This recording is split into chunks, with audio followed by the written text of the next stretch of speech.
Police ও আধা সামরিক বাহিনীর সাথে ধস্তাধস্তি খোয়ায় বাংলাদেশে এই সংখ্যালঘুদের উপর আক্রমণের নিন্দা জানিয়ে বিশ্ব হিন্দু পরিষদ ও বজরং দল বিক্ষোভ দেখায়।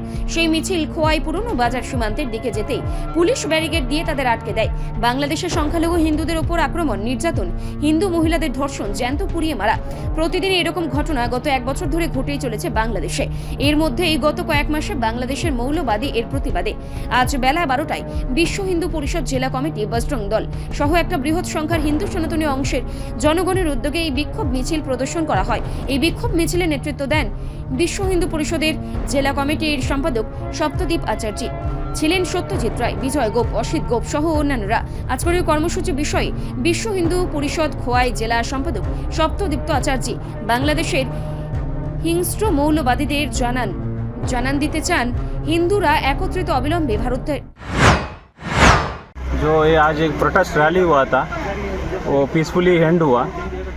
जो भी है वो प्रोटोकॉल हम फॉलो करने के लिए सभी को बोल दिए। हमारा पुलिस और TSR, CRPF और BSF इतने 4 लेयर में हमको सिक्योरिटी फोर्सेस रखे थे। जो भी है उनका जो प्रोटेस्ट एरिया था उससे 100 मीटर उनको आगे रोक दिया था। रोक के हम पीसफुली सभी ख़त्म हो गया है। कुछ ये नहीं है, सब अच्छा ही हुआ है। রিপোর্ট সংবাদ প্রতীক্ষা।